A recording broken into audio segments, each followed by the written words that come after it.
তো আমরা এখন এসেছি বশিষ্ঠ মুনির আশ্রম, আসামে। খুব ভালো জায়গা, পাহাড়ি অঞ্চল। একটু দি কেমন লাগছে? শীতে উঠতে সমস্যা হচ্ছে না তো? দেখো পাহাড়, পুরো পাহাড়, চারদিকে শুধু পাহাড়। খুবই ভালো লাগছে। আমরা কলকাতার সমতল অঞ্চলে থাকি, কিন্তু এইসব জায়গায় এসে আশ্চর্য লাগছে। কি দারুণ বড় বড় গাছ পাহাড়ে, আর পাহাড়ের মাথায় সব ঘর বাড়িগুলো রয়েছে, মন্দিরগুলো রয়েছে। আলাদা একটা সৌন্দর্য লাগছে, ভালো লাগছে। মানে অসাধারণ অসাধারণ মন্দিরের ভেতরটা, পুরো লোকেশনটা দেখো, দেখাচ্ছি ঘুরে ঘুরে। তো দেখো আশ্রমটা কি দারুণ, একদম পাহাড়ের গায়ে, পুরো পাহাড়ের নিচেই, একটু নিচেই পাহাড়ের গায়ে মন্দিরটা, অনেকটা উঁচুতেই। সুন্দর লাগছে, দারুণ লাগছে।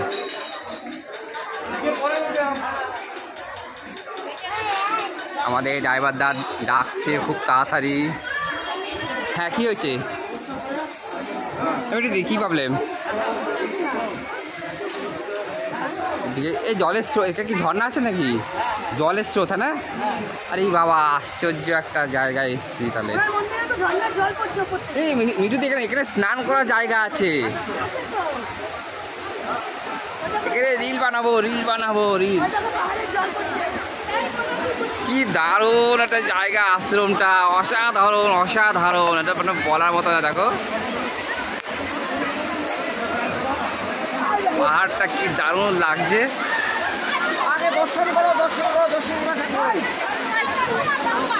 কত লোক এখানে স্নান করছে, ঝর্ণা বয়ে আসছে।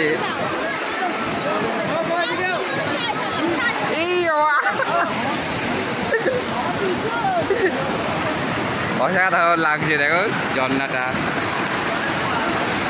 মানে বলার মতো না, কি সুন্দর লাগছে।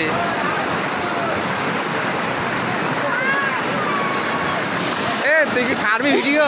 তুই না ছাড়লে আমারটা ধর, তো মাকে দে, ভালো করে ধরবি। হ্যাঁ, ভালো করে সব তুলবি, কিছু বলবি আর তুলবি। এই যে এবারে দাদা যাচ্ছে, দাদা কিভাবে নামবে, ভিডিওটা অনেক জুম হয়ে যাচ্ছে। আমাদের ড্রাইভার দাদা খুব বদমাই, শুধু জলগুলো সুরে সুরে মারছে।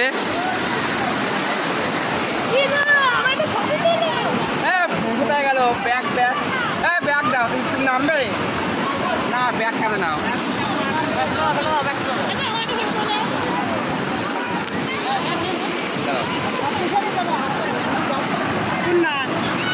তোমাকে আমি এই যে দাদাতে করছি, এই যে দাদা নামছে এবারে নিচে।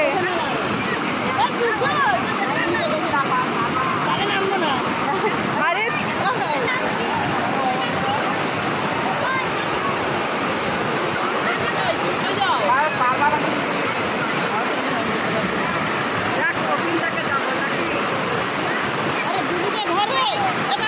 চশমাটা করো।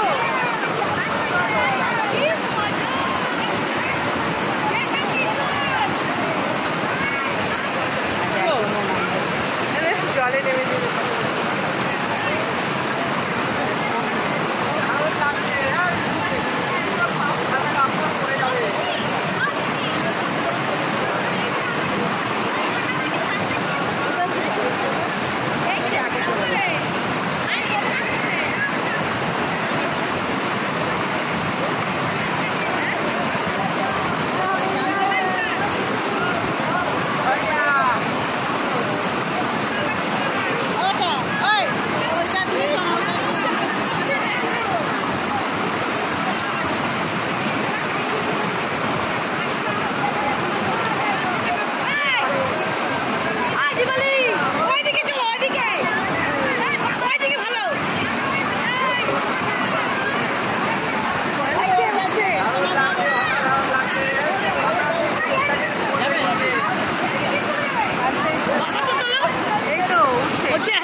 মুনি আশ্রমে আমরা ঢুকে গেছি। দেখো কি দারুণ,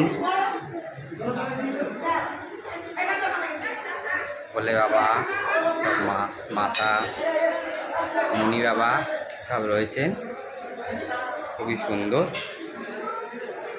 ভেতরে গর্ভ মন্দির আছে, কিন্তু ওখানে ফোন অ্যালাউ নেই। তো বাইরে থেকে যতটা পারছি আমরা উঠাচ্ছি।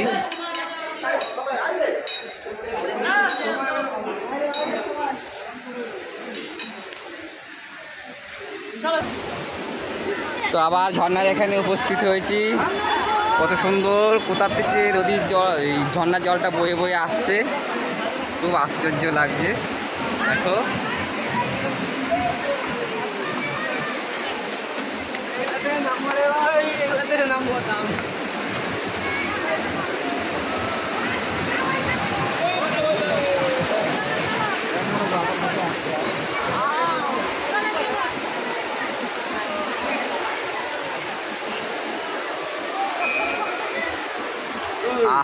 আশ্রমের মতনই, খুব সুন্দর, দারুণ।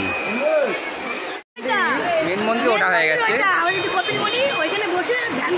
সুন্দর প্লেস, যেতে ইচ্ছা করছে না মিঠুদি, দারুণ লাগছে। মনে হচ্ছে এখানে স্নান, ঝর্ণার মধ্যে পা দিয়ে বসে থাকি। তোমরা যা তাড়াহুড়ো করছো, তা স্নান কি করবো? আর একদিনে হয় নাকি এত কিছু? একদিনে যা এখানে রয়েছে, এক এক জায়গায় একদিন লাগে। এখানে দেখো ভোলে বাবা, দেখো ভোলে বাবা ওখানে জলের মধ্যে রয়েছে, দারুণ সুন্দর লাগছে। সবাই চান করছে কি হারে। ওপারে একটা লোকেশনগুলো হচ্ছে, দেখো কি দারুণ লাগছে, দারুণ ভিউ। উপরে পাহাড়ের উপর দিয়ে গাড়ি চলে যাচ্ছে, উপরে সব অসাধারণ লাগছে।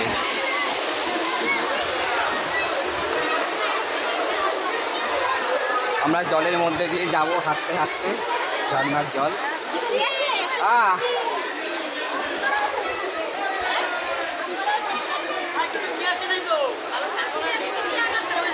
বুঝতে পারিনি এখানে এত সুন্দর জায়গা রয়েছে।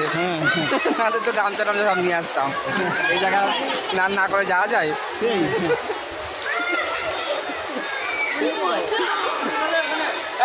নাচো একটু, নাচো নাচো নাচো। আমাদের নাচতে দেখার মতো কিছু আছে কি? শুরু করো, চলো চলো।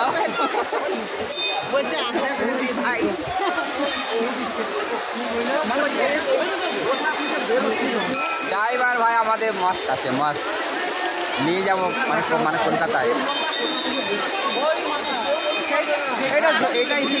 পাহাড় হয়ে আসছে, এটা পাহাড়ের জল, তো নদীর বৃষ্টি হয় তো পাহাড় চলে যায়। সব ভগবানের লীলা।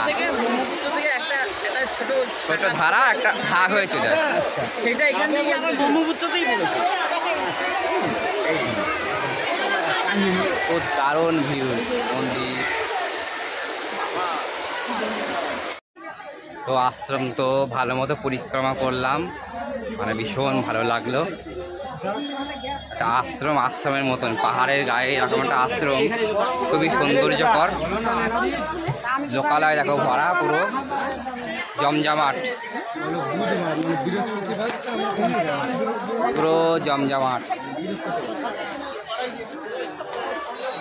এখানে সব টাইম খাওয়া দাওয়া সব ফ্রি। আর এই সময় মা কামাখ্যা দেবীর পুজো উপলক্ষে, আমাবতী উপলক্ষে 1 মাস ধরে এখানে মেলা হয়। তো এখানে যতগুলো আশ্রম, ঠাকুরের স্থান, সমস্ত কিছু মানুষের ভিড় ভাট্টা থাকে। অনেক রাজ্য, অনেক সব দূরের থেকে মানুষ এই সময়টাই ঘুরতে আসে, যেহেতু খাওয়া দাওয়াটা এখানে ফ্রি থাকে। গরিবরাও এই সময় অনেকটা সুবিধা হয়, কারণ এখানে বাইরে হোটেল বলো, যে কোনো জায়গায় বাইরে খাবারটা প্রচুর একটু দাম হয়। সাধারণ মানুষের পক্ষে মানে খুব একটু অসুবিধাজনক হয়ে ওঠে।